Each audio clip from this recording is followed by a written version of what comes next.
ಎಲ್ಲರಿಗೂ ನಮಸ್ಕಾರ. ನಾನು ನಿಮ್ಮ ಪ್ರೀತಿಯ ಭಾವಜೀವಿ ಭಾವನ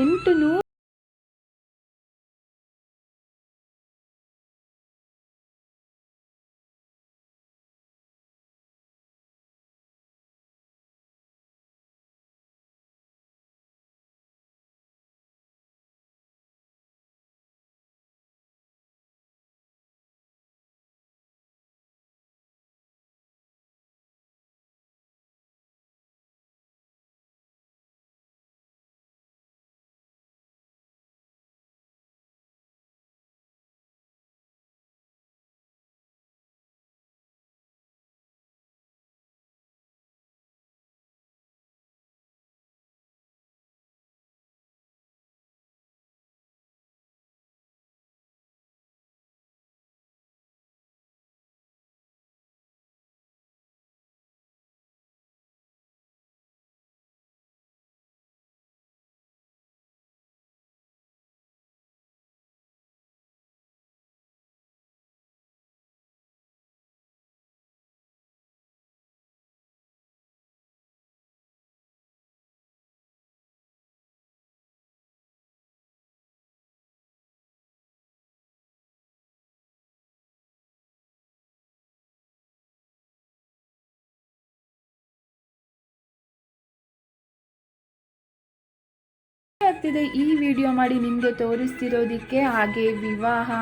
ಸಂತಾನ, ಚರ್ಮ ರೋಗಗಳು, ಸರ್ಪದೋಷ, ರಾಹುಕೇತು ದೋಷಗಳಿಗಾಗಿ ಈ ದೇವಸ್ಥಾನಕ್ಕೆ ಅತಿ ಹೆಚ್ಚಿನ ಸಂಖ್ಯೆಯಲ್ಲಿ ಜನ ಭೇಟಿ ಮಾಡ್ತಾರೆ. ಹಾಗೆ ಈ ದೇವಸ್ಥಾನ ಹಿಂದಗಡೆ ಪುಷ್ಕರಣಿಯಲ್ಲಿ ಸ್ನಾನ ಮಾಡಿ ಈ ದೇವರ ನೀರನ್ನು ಅಂದರೆ ಅರಿಶಿಣದ ನೀರನ್ನು ಹಾಕಿಸ್ಕೊಂಡ್ರೆ ಅತಿ ಬೇಗ ಮದುವೆಯಾಗುವಂತಹ ಇಲ್ಲಿನ ಸಂಪ್ರದಾಯ ಕೂಡ ಹೊಂದಿದೆ. ನಿಜವಾಗ್ಲೂ ತುಂಬಾ ಖುಷಿ ಆಗ್ತಿದೆ. ಕುಕ್ಕೆ ಸುಬ್ರಹ್ಮಣ್ಯನ ಆದಿ ಸುಬ್ರಹ್ಮಣ್ಯ ಸ್ವಾಮಿ ಅಂತ, ಹಾಗೆ ಘಾಟಿ ಸುಬ್ರಹ್ಮಣ್ಯ ಸ್ವಾಮಿಯನ್ನ ಮಧ್ಯ ಸುಬ್ರಹ್ಮಣ್ಯ ಸ್ವಾಮಿ ಅಂತಲೂ, ಹಾಗೆ ಪಾವಗಡ ಹತ್ರ ಇರುವ ನಾಗಲ ಮಡಿಕೆ ಅಂತ ಇದೆ, ಅದನ್ನು ಅಂತ್ಯ ಸುಬ್ರಹ್ಮಣ್ಯ ಸ್ವಾಮಿ ಅಂತ ಕರೀತಾರೆ. ಹಾಗೆ ಈ 3 ದೇವಸ್ಥಾನವನ್ನು ಒಂದೇ ದಿನದಲ್ಲಿ ದರ್ಶನ ಮಾಡಿದರೆ ತುಂಬಾ ವಿಶೇಷ ಹಾಗೂ ಸಕಲ ಪಾಪ ಕರ್ಮಗಳು ನಿವಾರಣೆಯಾಗುತ್ತದೆ. ಹಾಗೆ ನಾವು ಅಂದುಕೊಂಡ ಕೆಲಸಗಳು ಕೂಡ ನೆರವೇರುತ್ತದೆ ಅಂತ ಕೂಡ ತುಂಬಾ ವಿಶೇಷವಾಗಿರುವಂಥದ್ದು ಈ ದೇವಸ್ಥಾನ ಮಧ್ಯ ಸುಬ್ರಹ್ಮಣ್ಯ ಸ್ವಾಮಿಯಾಗಿದ್ದು. ಈ ದೇವಸ್ಥಾನಕ್ಕೆ ತುಂಬಾ ವಿಶೇಷತೆ ಇದೆ. ತುಂಬ ಜನರು ಭೇಟಿ ಕೊಡ್ತಾರೆ, ತುಂಬ ರಶ್ ಇರುತ್ತೆ. ಬೆಳಗ್ಗೆ ಹೊತ್ತು ಹೋದರೆ ನಾನು ಮಧ್ಯಾಹ್ನ ಹೋಗಿದ್ರಿಂದ ಈ ಒಂದು ಎಲ್ಲ ವಿಡಿಯೋ ಮಾಡಲಿಕ್ಕಾಯಿತು. ತುಂಬ ಇಲ್ಲಿನ ಇತಿಹಾಸ ಕೇಳಿದಾಗಂತೂ ತುಂಬಾ ಖುಷಿ ಆಯಿತು.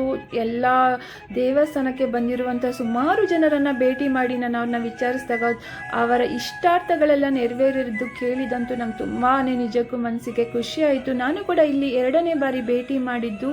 ಈ ದೇವಸ್ಥಾನ ನಿಮಗೆ ತೋರಿಸಲಿಕ್ಕೆ ತುಂಬಾ ಖುಷಿ ಇದೆ. ಹಾಗೆ ನನ್ನ ಚಾನಲನ್ನು ಸಬ್ಸ್ಕ್ರೈಬ್ ಮಾಡುವ ಮುಖಾಂತರ ದಯವಿಟ್ಟು ನನ್ನನ್ನು ಹರಸಿ ಆಶೀರ್ವದಿಸಿ ಅಂತ ಕೇಳ್ಕೊಳ್ತಾ, ಹಾಗೆ ಇದೇ ಥರದ ವಿಡಿಯೋಗಳಿಗಾಗಿ ನನ್ನ ಟ್ರಾವೆಲಿಂಗ್ ವರ್ಲ್ಡ್ ಭಾವನ ಅನ್ನುವ ಚಾನಲ್ನಲ್ಲಿ ತುಂಬಾ ದೇವರ ವಿಡಿಯೋಗಳು, ಹಾಗೆ ಇದೇ ಥರದ ಇತಿಹಾಸ ಹೊಂದಿರುವಂತಹ ಹಳೆಯ ದೇವಸ್ಥಾನಗಳನ್ನು ತೋರಿಸುವ ಪುಟ್ಟ ಪ್ರಯತ್ನಕ್ಕೆ ನಿಜವಾಗ್ಲೂ ನೀವು ಕೂಡ ಜೊತೆ ಆಗಿ ಅಂತ ಹೇಳ್ತಾ, ನೀವು ಸಪೋರ್ಟ್ ಮಾಡಿದರೆ ನನಗೂ ಕೂಡ ನೆಕ್ಸ್ಟ್ ವಿಡಿಯೋ ಮಾಡಲಿಕ್ಕೆ ತುಂಬಾ ಖುಷಿ ಸಿಗುತ್ತೆ.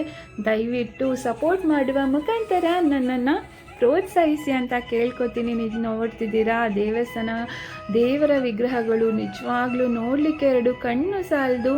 ಹಾಗೆ ದೇವಸ್ಥಾನದ ಯಾವುದೇ ವಿಡಿಯೋ ಮಾಡಲಿಕ್ಕೆ ಅವಕಾಶ ಇಲ್ಲ. ನಾನು ನಿಮಗೋಸ್ಕರ ತೆಗೀಲಿಕ್ಕೆ ಈ ಒಂದು ವಿಡಿಯೋಗಳನ್ನ ತಗೊಂಡು ತೋರಿಸ್ತಾ ಇದ್ದೀನಿ.